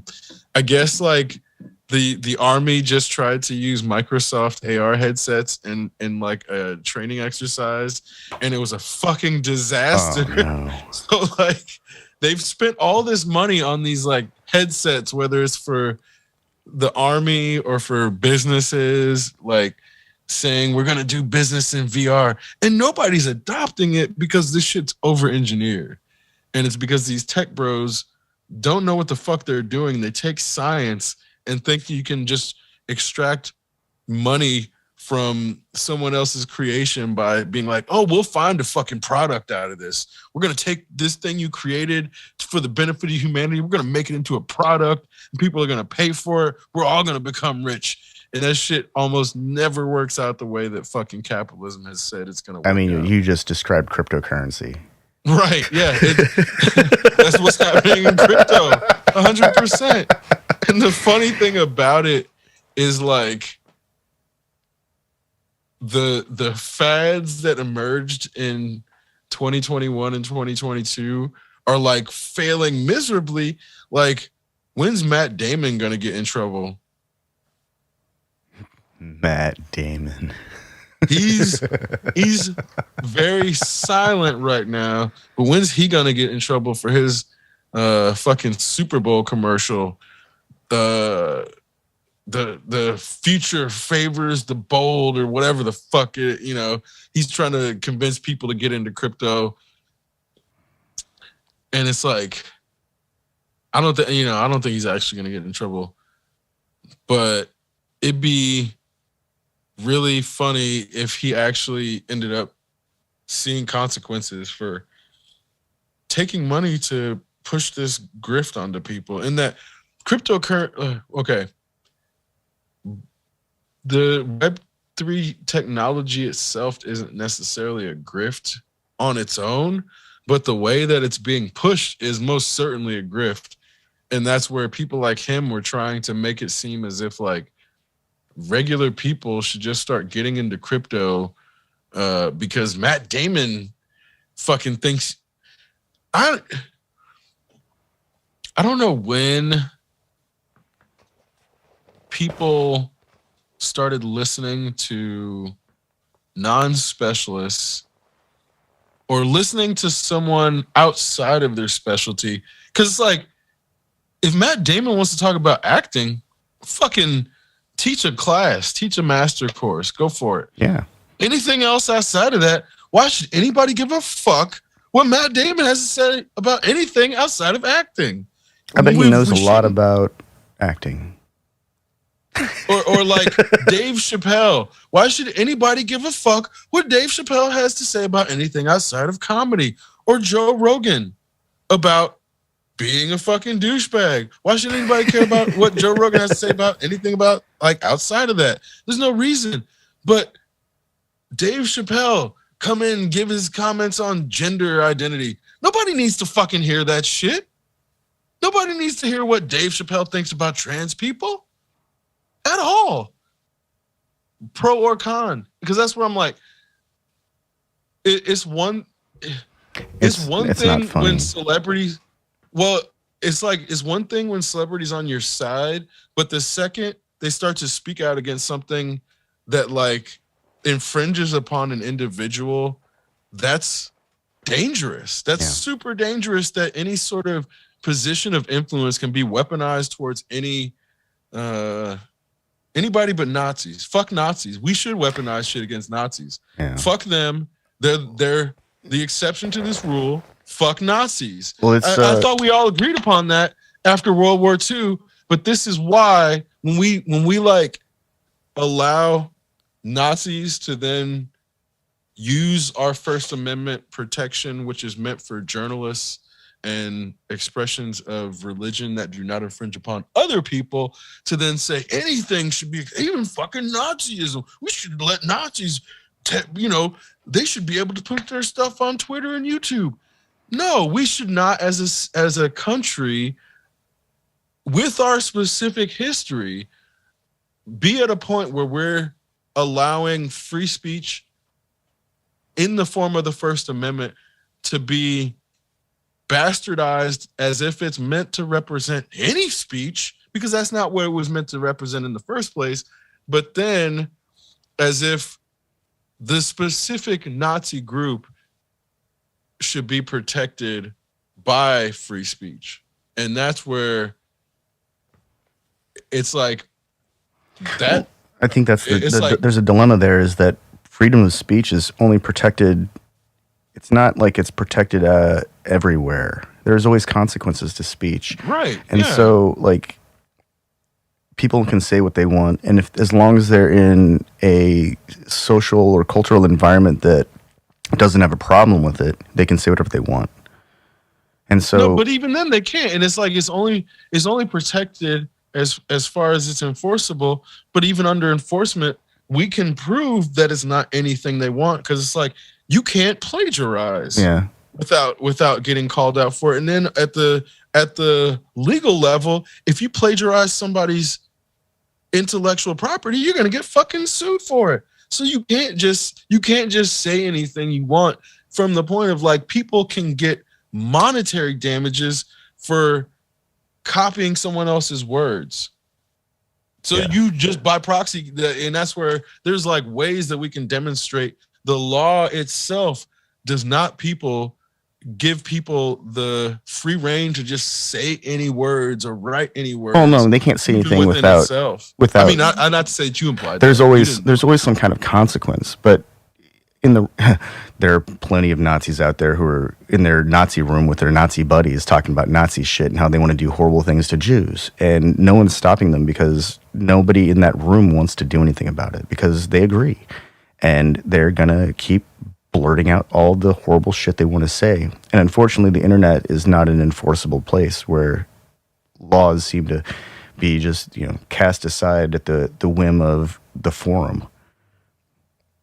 Well, certain laws, and that's again, it's like if you harass someone, it has to meet a certain threshold. Yeah, and that's it's the enforceability, because somebody who's outside of our country can do it with impunity. Yeah, because there's no enforceability, and that's where this gets back to the notion of like the speech is only as free as the restrictions is enforceable, and that freedom you describe doesn't exist in Germany. Nope. Like if somebody did that shit in their privacy of their own home and was discovered to do that, they could fucking go to jail. And as easily, if they were saying that shit and their neighbor heard them and they got reported for it, they're not going to be able to just walk do it off. Nazism.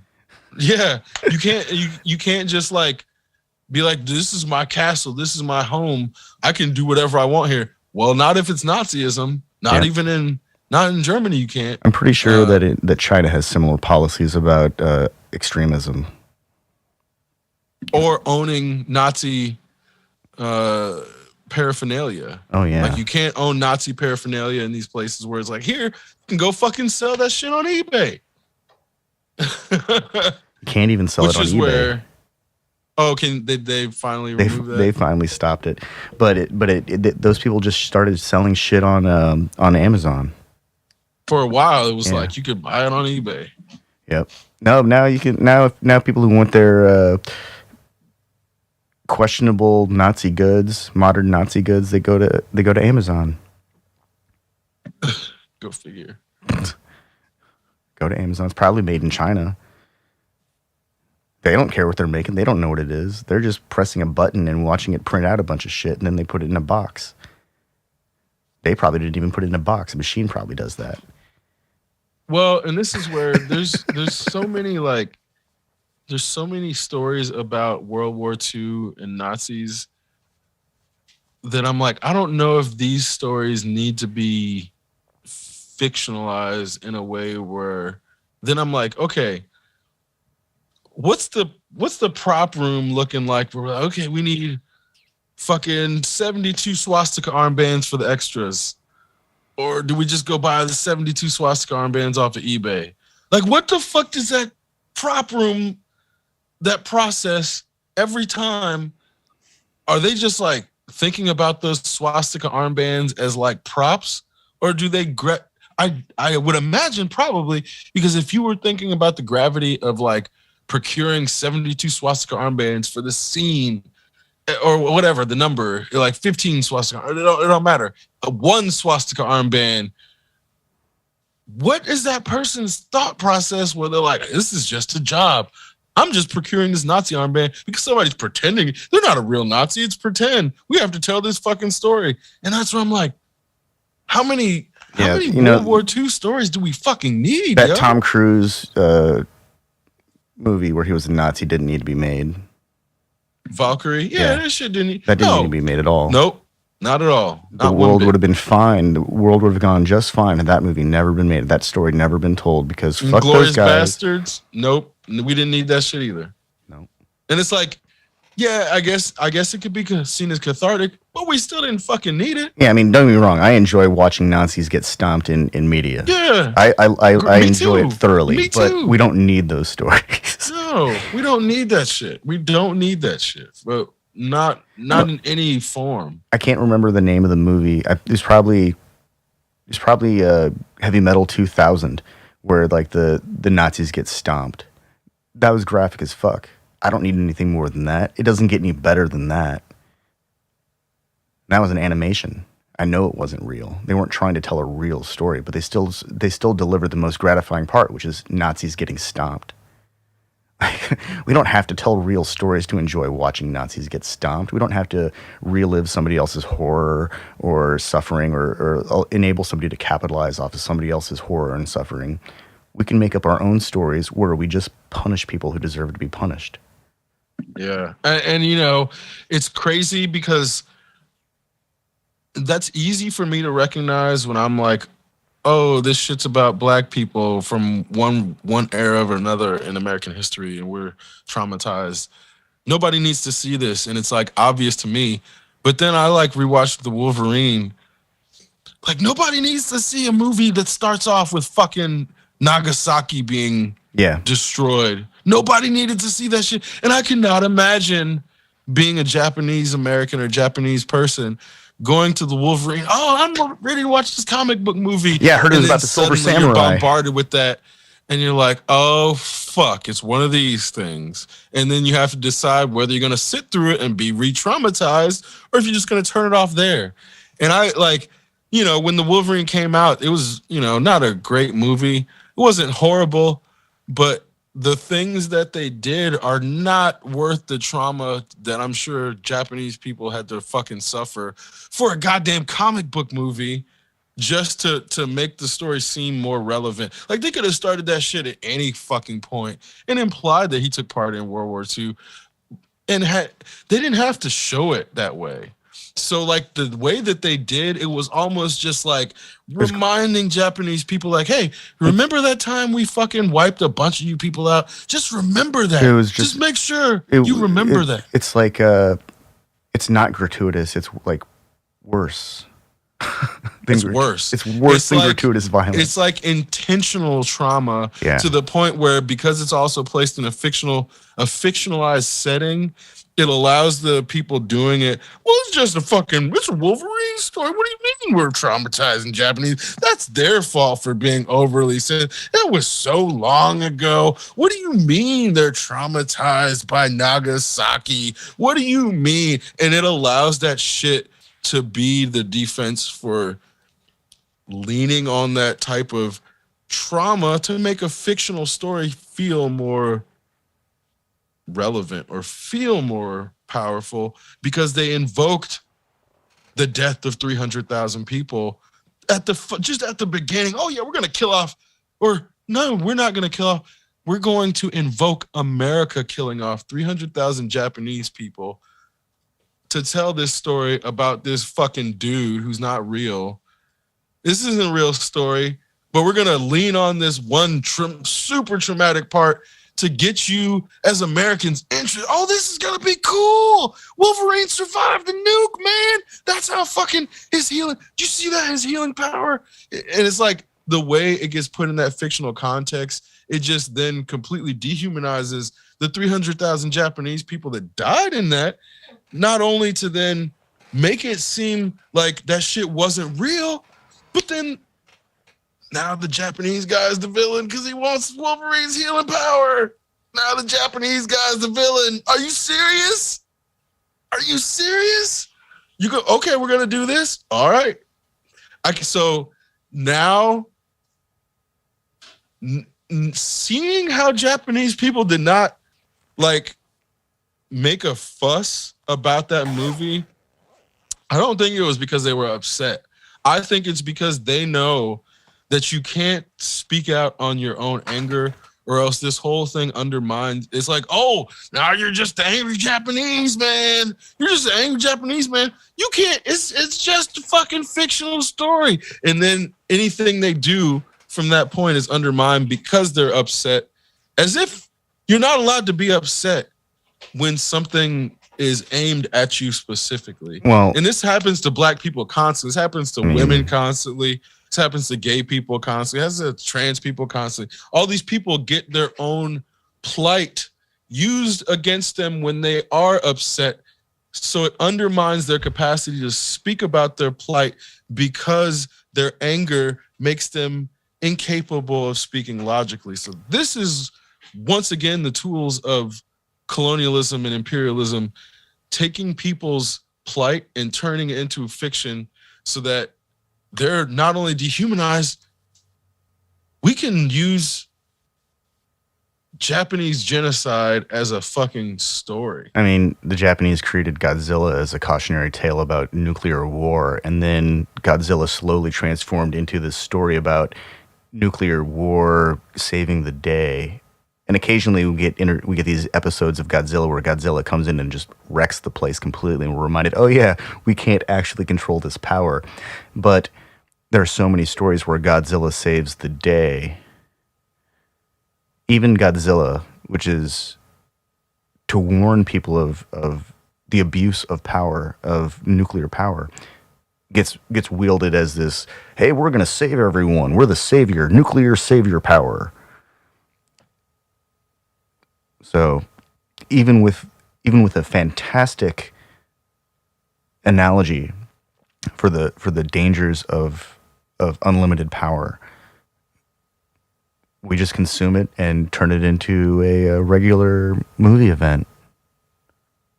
Science will save the day. We will use a flute, a recording of a magic flute, to trick Godzilla into fighting for us. We're gonna use a flute to save people with nuclear energy. It's preposterous. No wonder people think science is just gonna throw a bucket of chemicals into the ocean and save the atmosphere. No wonder they think we can just flip a switch and turn off CO2. Somebody left the CO2 running, guys. Better turn it off for a few days.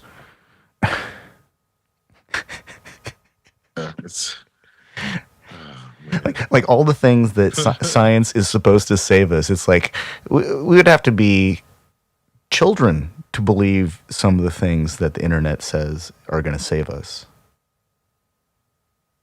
We got a magic box. If you turn it on, it'll consume carbon, and it'll spit out tiny little carbon pooplets. don't worry, it runs on coal energy, so it's safe.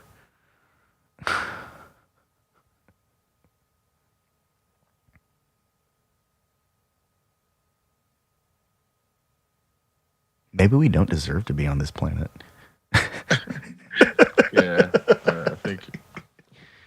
I think more often than not, the indicators are going to align with that. 100 years ago, they were using ethanol as an anti-knock additive in fuel, and then they decided that it wasn't good, and they switched to lead. And for 70 years, lead additives, well, actually, they're still using, but lead additives were causing irreparable damage to human beings. And they didn't stop that shit till like the 90s. I just happened to read a story. Apparently, I think it was the Romans used to use lead as a sweetener.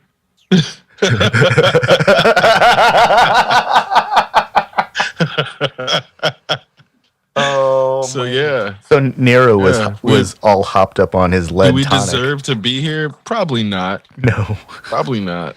Wait, our model for modern society was created by a bunch of lead drinkers. No wonder our people in the 50s ate lead paint chips.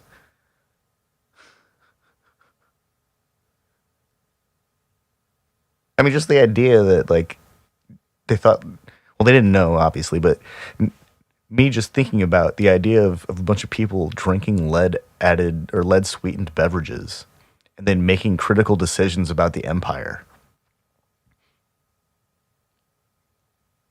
Yeah, there's been some dispute over whether it was intentional or not, but there was definitely a byproduct of lead that would accumulate in their syrup that they were using as artificial sweetener that contained lead. And whether it was intentional or not, it's kind of irrelevant. It's like, well, we didn't know putting lead in the fucking paint was going to affect people. We just knew that it made the paint look better. The outcomes is irrelevant whether they did it on purpose or not. It ended poorly.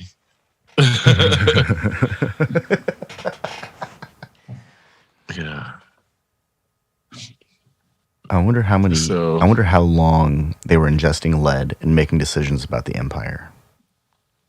It's funny. I imagine anybody saying the Romans weren't ingesting lead as sweeteners are probably the ones that are trying to make Rome to seem perfect in every way, as if like they didn't fuck up at any point. And they drank lead sweetened beverages. Right. I don't think that there's any defense of that.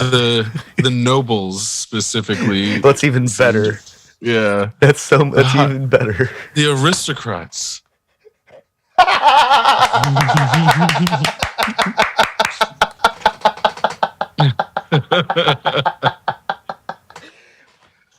Man, I don't think we can end on a higher note than that.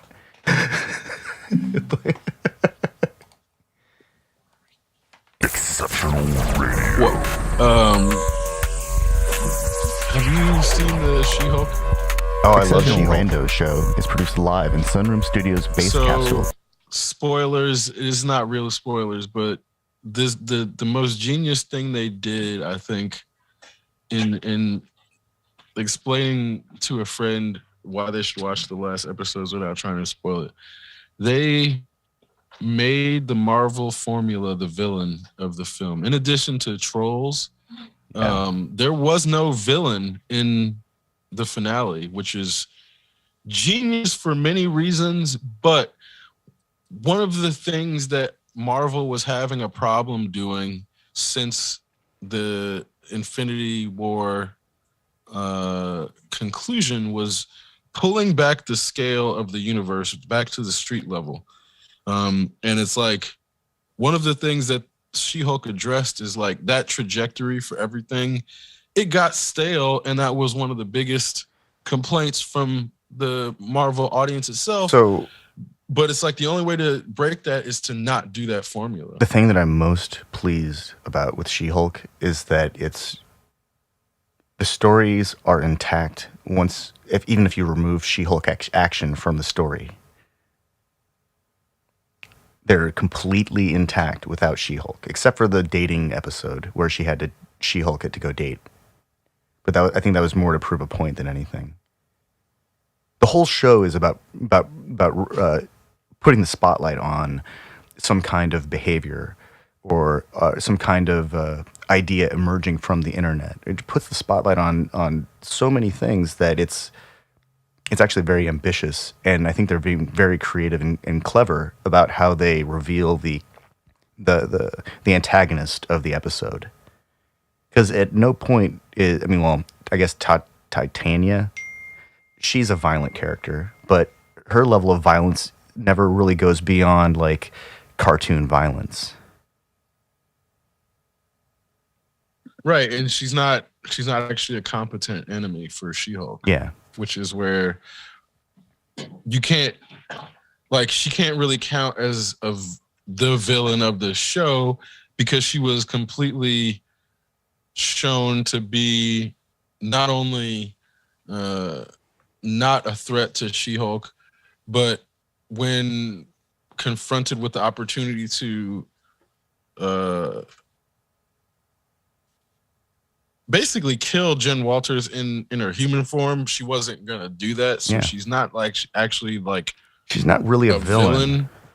Yeah. So in the way that she was written in the show, so that's where I mean, like, there was no real villain. Yeah. As far as like a main antagonist for the protagonist, which is like, it was a lawyer show with superhumans. Like that's what they made. That's like she's like a stove that somebody forgot to turn off, or like a kettle.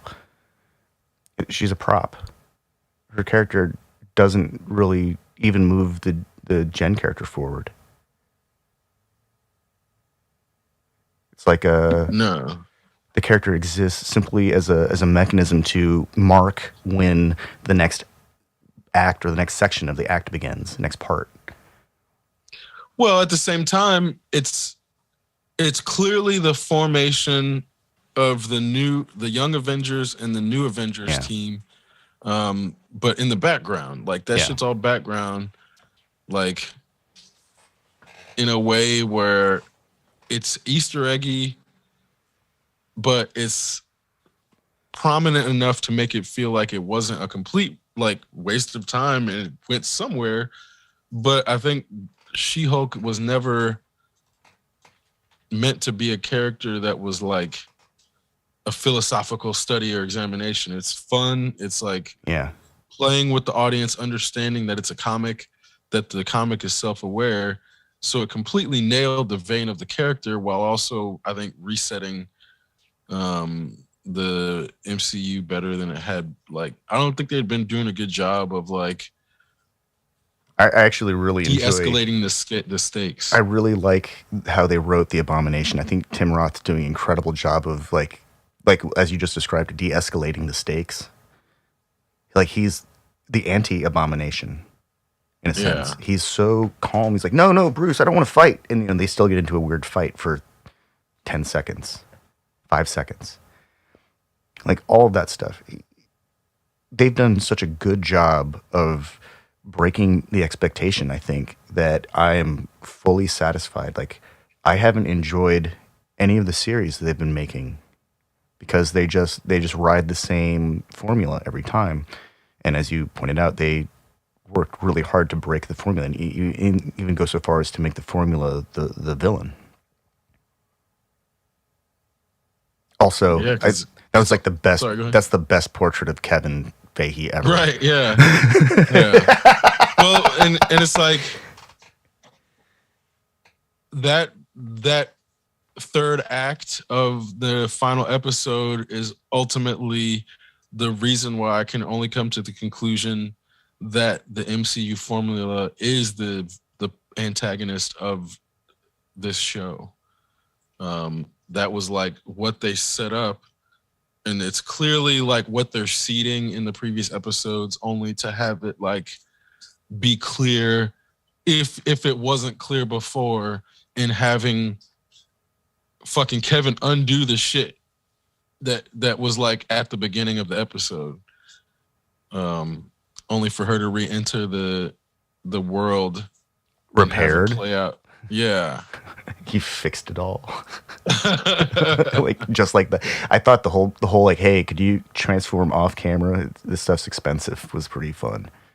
Right. Well, again, and then when the VFX artists were working on the project and they played the Wakanda music, it's like they did all this shit where they know what they're fucking Exceptional doing. Randos They know what they're is produced doing. live in Sunroom Like, Studios I feel Space like Capsule and in partnership that with KLST TV show was like, you guys never should have doubted us for a second, you 103.5 fucking idiots. Remember Like, to catch that's our what Exceptional Randos live She-Hulk stream felt on like. YouTube Yeah. every Sunday between 2 and 4 p.m. it's Eastern the- Standard Time. It's such If a you have a relief to story, get a idea, or a question that you would like to Marvel share, we want to Universe hear from you. edition. Thanks for listening. Instead of always being about Wow, CGI. that was random.